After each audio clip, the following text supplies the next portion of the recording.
صلی اللہ علی النبی الامی والہ صلی اللہ علیہ وسلم صلاۃ و سلام علیک یا حبیبی یا حبیب اللہ صلی اللہ تعالی علیہ وسلم۔ میرے مرشد گرامی حضرت شاہ عبد الباقی برہان الحق رحمت اللہ تعالی علیہ ارشاد فرماتے ہیں، کیسی ہے عظمت محمد کی خدا کے سامنے،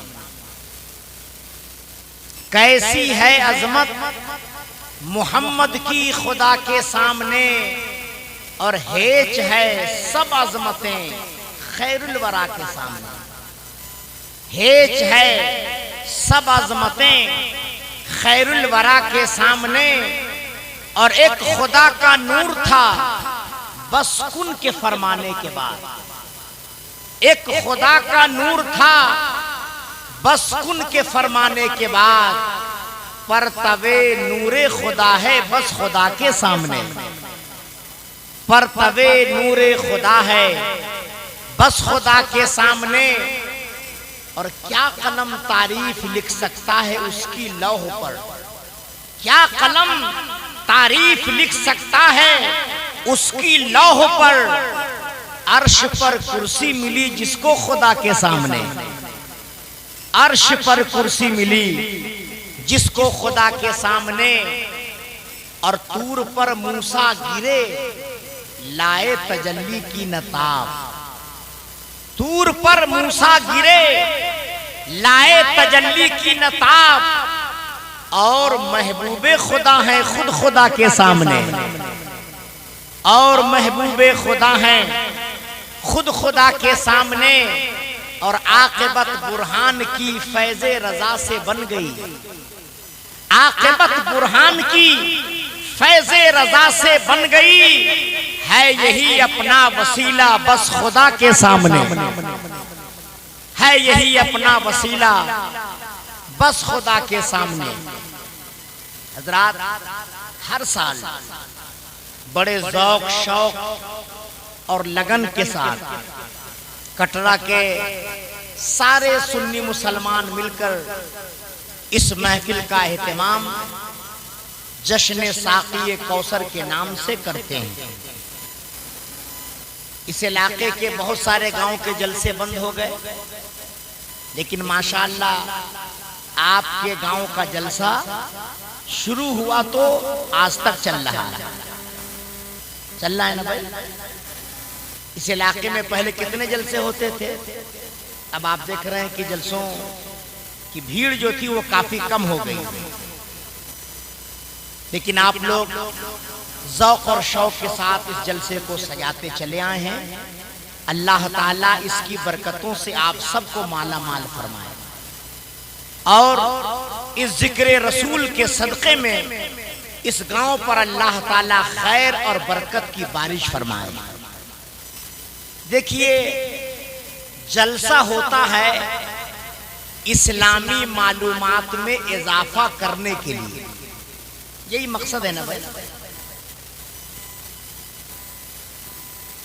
جلسہ ہوتا ہے دین کی باتیں جاننے کے لیے، جلسہ ہوتا ہے کچھ مسئلہ مسائل سے واقفیت کے لیے، چونکہ اگر آپ کتاب کا مطالعہ کریں گے تو ہفتوں جتنی بات آپ نہیں پڑھ پائیں گے، ایک تقریر میں اس سے زیادہ کام کی باتیں آپ کے لیے علماء کرام لے کر آ جاتے ہیں۔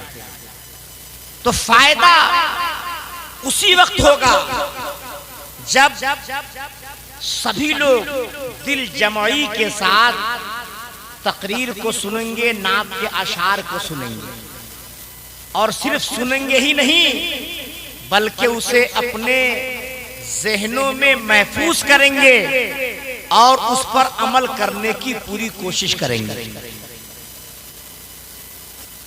میں دو تین باتیں جو بہت ضروری ہیں، بیسک چیزیں ہیں، میں آپ کے سامنے رکھنا چاہتا ہوں۔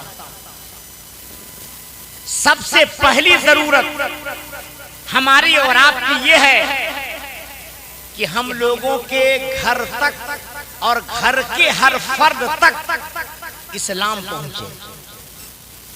جب تک ہر آدمی اسلام سے واقف نہیں ہوگا، جب تک ہر بشر اسلام کے قریب نہیں ہوگا، وہ صحیح اور غلط میں فرق نہیں کر سکتا، وہ جائز اور ناجائز میں تمیز نہیں پیدا کر سکتا. تو سب سے پہلی بات یہ ہے کہ ہر گھر تک اور گھر کے ہر فرد تک اسلام پہنچے. اور ہر گھر تک اسلام پہنچے گا کب؟ جب ہر گھر کا آدمی اسلام سیکھنے کی کوشش کرے گا، اسلام جاننے کی کوشش کرے گا. ماشاءاللہ آپ کے گاؤں میں حافظ عبد المعید صاحب امام بن کر آ گئے ہیں، نماز آپ کو پڑھا رہے ہیں، جمعہ میں خطاب وہ کر رہے ہیں، آپ کے بچوں کو دینی تعلیم دے رہے ہیں. اب ظاہر سی بات ہے فائدہ وہی ان سے حاصل کرے گا جو ان کے قریب آئے گا. میں جوانوں سے گزارش کرتا ہوں کہ آپ وقت نکالیے، فجر بعد، عشاء بعد، مغرب بعد 5-5 10-10 بچوں کی ٹولی بنائیے اور ایک جماعت بنا کر، جیسے آدمی کلاس بناتا ہے، یہ کلاس 1 ہے، یہ کلاس 2 ہے، یہ کلاس 3 ہے، یہ کلاس 4 ہے. اسی طرح گاؤں میں آپ جوان بچوں کی ٹولی بنائیے، ایک ٹولی مغرب بعد، ایک ٹولی عشاء بعد، ایک ٹولی فجر بعد جائے اور امام صاحب سے کہے حضرات ہمیں کلمہ سکھا دیجئے، ہمیں نماز کا طریقہ بتا دیجئے، ہمیں فاتحہ کا طریقہ سکھا دیجئے، جائز کیا ہے ناجائز کیا ہے ہمیں یہ سکھا دیجئے. اعلیٰ حضرت نے کس طرح دیوبندیوں کی رد کیا اور کیوں کیا، ہمیں کچھ یہ باتیں بتا دیجئے. تو یہ جب کام آپ شروع کریں گے تو دھیرے دھیرے آپ کی جانکاری میں اضافہ ہوگا کہ نہیں ہوگا بھائی؟ اس لیے کہ اگر آپ نماز پڑھتے ہیں تو آپ پر ضروری ہے کہ فرائض نماز کیا ہیں، شرائط نماز کیا ہیں، واجبات نماز کیا ہیں، نواقض نماز کیا ہیں، نماز پڑھنے کا طریقہ کیا ہے، یہ جاننا پڑے گا. جیسے میں آپ کو ایک بیسک چیز بتاؤں، آپ کے گھر میں یا ہمارے گھر میں کسی آدمی کا انتقال ہو رہا ہے، روح نکل رہی ہے، تب ہم کو یہ سیکھنا پڑے گا کہ اگر کسی کی روح نکل رہی ہو تو اس وقت ہم کو کیا کرنا چاہیے جو مردے کے لیے فائدہ مند ہو. پھر جب اس کی روح نکل گئی تو مردے کے پاس ہمیں کس طرح رہنا چاہیے. پھر جب مردے کو نہلانے کی بات آئے تو مردے کو غسل کیسے دیا جائے. پھر جب کفن پہنانے کی باری آئے تو مردے کو ہم کفن کیسے پہنائیں. پھر نماز جنازہ کی باری آئے تو ہم نماز جنازہ کیسے پڑھیں. پھر مردے کو قبر میں جب اتارنے کی باری آئے تو ہم مردے کو قبر میں کیسے اتاریں، کیا پڑھ کے اتاریں. مٹی دیں تو کون سی دعا پڑھیں، اور مٹی دینے کے بعد قبر پر جب ہم تھوڑی دیر رکیں تو تلقین کے الفاظ کیا ہوں، یہ سب سیکھنا پڑے گا. اگر ایک باپ کے 4 بیٹے ہیں اور چاروں بیٹوں کو نہ موت کے وقت کے حالات سے واقفیت ہے، نہ نہلانے کا طریقہ پتا ہے، نہ کفن پہنانے کا طریقہ پتا ہے، نہ نماز جنازہ میں کیا پڑھا جائے دعائیں یاد ہے، نہ مٹی دینے کا طریقہ یاد ہے، نہ قبر میں اتارنے کا طریقہ معلوم ہے، تو بتائیے اس باپ نے کیا کمایا، اس باپ نے کیا کمایا. آپ یہی کہیں گے ہم نے 3 مکان بنا لیا، ہمارا لمبا چوڑا کاروبار ہے، 10-20 لاکھ روپیہ بینک میں ہے، یہ کامیابی نہیں ہے، یہ تو سب دنیا کے لیے ہے. ہم نے مکان بنایا، ہم رہیں گے، ہم نے کاروبار کیا، کما کر دنیا میں گزارا کریں گے، ہمارے پاس گاڑیاں ہیں، ہم یہاں سے وہاں سفر کریں گے. لیکن اگر یہ ساری چیزیں ہمیں معلوم رہیں گی تو انشاءاللہ تعالی ہم دنیا میں بھی کامیاب رہیں گے، آخرت میں بھی کامیاب رہیں گے. اس لیے آپ بیسک چیزیں سیکھیے. میری باتیں سمجھ میں آ رہی ہیں؟ بیسک ناخن کاٹنے کا طریقہ کیا ہے، किस दिन नाखून काटना चाहिए, खाना खाने से पहले क्या पढ़ना है, खाना खाने के बाद कौन सी दुआ हमको पढ़ना चाहिए, सोने से पहले बिस्तर पर क्या जाके करना है, सो करके उठें तो सबसे पहले हम क्या करें, पानी पीने का इस्लामिक तरीका क्या है, कपड़ा पहनने का इस्लामी तरीका क्या है। ये सब बेसिक चीजें हैं कि नहीं भाई, सब जानना लाजिम और जरूरी है कि नहीं।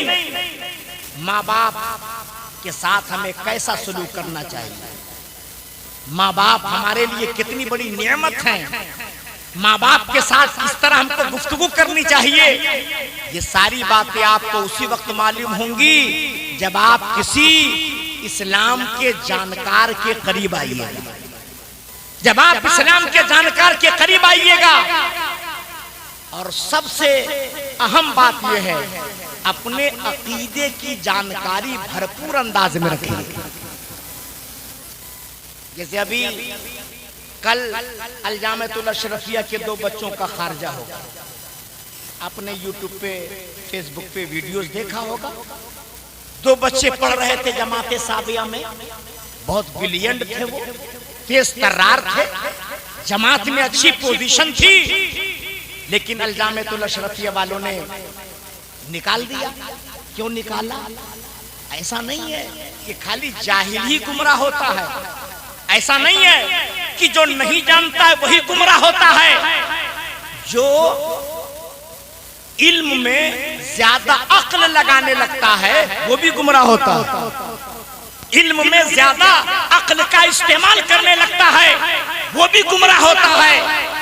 अब सोशल मीडिया पर एक बहस छिड़ गई, किसी ने कहा निकालना ठीक था, किसी ने कहा निकालना गलत है। सब अपने अपने कमेंट्स फेसबुक और ट्विटर पे डाल रहे हैं, लेकिन मैं आपको ये बताना चाहता हूँ, जिस आला हजरत पर उसने एतराज किया, जिस अहमद रजा की शान में उसने बकवास किया, देहात में कहा जाता है कि ये मुंह और मसूर की दाल, यही कहा जाता है ना, ये मुंह और मसूर की दाल। अबे बेवकूफ, अभी तुम मुकम्मल आलिम भी नहीं हुए, अभी तुम जमाते साबिया के तालिब इल्म हो, कितना तुम्हारा मुताला होगा, कितनी गहराई होगी तुम्हारे मुताले के अंदर। याद रख लेना, अहमद रजा ऐसे नहीं बोला करता था, मदीने से इशारा होता था तब अहमद रजा की जबान खुलती थी। इसलिए आला हजरत को समझना इतना आसान नहीं है जितना आज के लोगों ने समझ लिया है। अशरफ अली थानवी का नाम आपने सुना है? सुने ना अशरफ अली थानवी का नाम? जब आला हजरत का इंतकाल हुआ तो माइक से ऐलान हो रहा था कि बरेली में अहमद रजा का इंतकाल हो गया, तो आला हजरत ने अशरफ अली थानवी पर कुफ्र का फतवा लगाया था कि अशरफ अली थानवी काफिर है। और आज इस महफिल में ये भी आप सुन लीजिए, ऐसे ही नहीं आला हजरत ने फतवा लगाया, जब अशरफ अली थानवी की कुफरी इबारत आला हजरत तक पहुंची तो आला हजरत ने अशरफ अली थानवी को खत लिखा, मौलाना अशरफ अली थानवी ये आपने क्या लिख दिया, इससे शान रिसालत में ये कमी आ रही है, आप इसका जवाब दीजिए। एक खत आला हजरत ने लिखा, जवाब नहीं आया। दूसरा खत आला हजरत ने लिखा, जवाब नहीं आया। तो फिर तीसरा खत इमाम अहमद रजा ने बरेली से अशरफ अली थानवी के पास लिखा और उसमें आपने ये लिखा, मौलाना अशरफ अली 2 खत मेरे जा चुके हैं, ये तीसरा खत है और इत्माम हुज्जत के तौर पर ये आखिरी खत है। अगर आपने इस खत का जवाब नहीं दिया तो फिर उस इबारत की रोशनी में जो आप पर हुक्म शरा नाफिज होता है मैं उसे जाहिर कर दूंगा। मैंने तारीख की किताब में पढ़ा कि जब अशरफ अली थानवी के पास ये खत पहुंचा तो अशरफ अली थानवी ये खत लेकर दारुल उलूम देवबंद आए, दारुल उलूम देवबंद आया। तो मौलाना अनवर कश्मीरी जो दारुल उलूम देवबंद के बहुत बड़े आलिम थे, उनका बयान है कि जब अशरफ अली थानवी दारुल देवबंद आते थे तो फिर उस दिन तालीम का काम रोक दिया जाता था, पढ़ाई लिखाई का काम मौकूफ कर दिया जाता था और बंद कमरे में मीटिंग होती थी। तो मौलाना अशरफ अली थानवी ने सारे उलमाए देवबंद को बुलाकर बंद कमरे में मीटिंग किया और आला हजरत का वही खत पेश किया कि देखो भाई, अहमद रजा ने पहला ये खत लिखा, दूसरा ये खत लिखा, ये तीसरा खत उनका आया है और ये भी साथ में उन्होंने लिख दिया है, अगर इस खत का जवाब नहीं आया तो मैं आप पर हुक्म शरा नाफिज कर दूंगा। अब बताओ तुम लोग मैं क्या करूं? तो दारुल देवबंद के बहुत सारे मौलाना नहीं बल्कि अक्सर मौलाना ने ये कहा कि अहमद रजा ने बात बिल्कुल ठीक किया है, एकदम बात उन्होंने बिल्कुल ठीक किया है।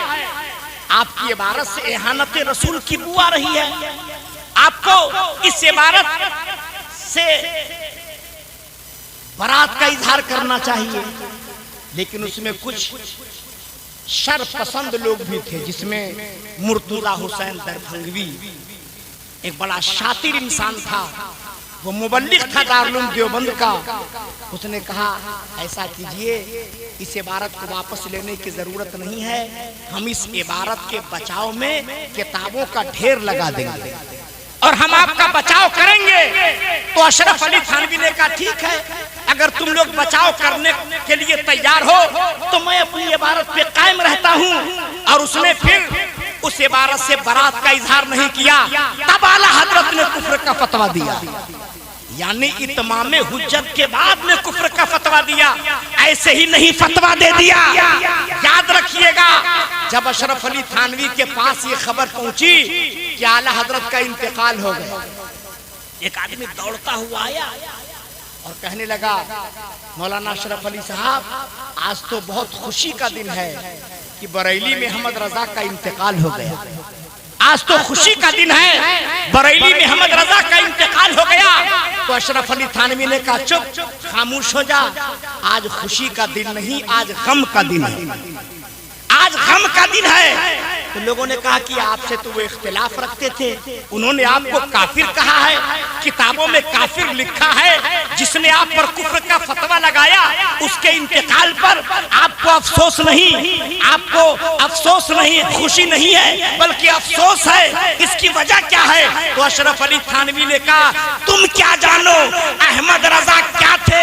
अरे दुनिया के किसी भी सवाल का जवाब अगर लेना होता तो दुनिया में एक अहमद रजा था जो आसानी के साथ जवाब दे सकता था। आज हम ऐसे आलिम से महरूम हो गए हैं।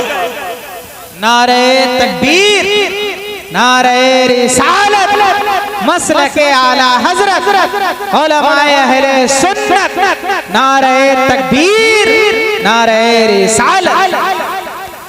तो ऐसे ही आला हजरत ने अशरफ अली थानवी और जो उनके अकाबरीन उलमा है देवबंद के, उन पर कुफ्र का फतवा लगाया है।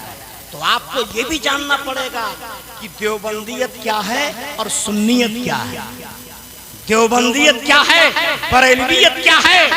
आजकल माहौल में कुछ लोग इस किस्म की बातें करके लोगों के ज़हनों को खराब करते हैं, इसलिए इन सब चीजों का भी इल्म रखना बहुत जरूरी है। जरूरी है कि नहीं भाई? वरना शैतान कब आप पे हमला कर दे, कब आपके ईमान पे डाका डाल दे, ये कोई नहीं जानता है। तो ये सारी बेसिक चीजें हैं, इन चीजों की जानकारी भी बहुत ज्यादा लाजिम और जरूरी है। देखिए आपका ये कटरा गांव है, कितने बच्चे मौलाना का कोर्स कर रहे हैं? मौलाना कै लोग पढ़ रहे हैं?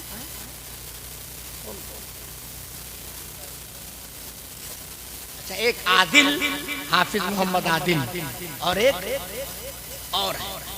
और हिफ्ज का 2 बच्चे कर रहे होंगे, यही है ना भाई? इसी तरह बहादुरपुर चले जाइए तो 1-2 बच्चे वहां मौलाना बन रहे हैं, 1-2 बच्चे हाफिज बन रहे हैं। हथगामा चले जाइए तो 1-2 बच्चों ने हिफ्ज शुरू किया है, माशाअल्लाह, है ना? कुल मिला के मैंने जो तज्जिया किया है वो ये कि हमारे समाज में जो बच्चे हैं वो 2%, 3%, 1% ही हाफिज और आलिम बन रहे हैं। اس سے زیادہ بن رہے ہیں کیا؟ 2-3% سے زیادہ بچے حافظ اور عالم بن رہے ہیں کیا؟ آپ کچھ گاؤں کا جائزہ لیجئے گا تو پورا گاؤں سوہا ہے، کوئی حافظ عالم نہیں بن رہا ہے۔ پورے علاقے میں آپ ڈھونڈیے گا تو آپ کو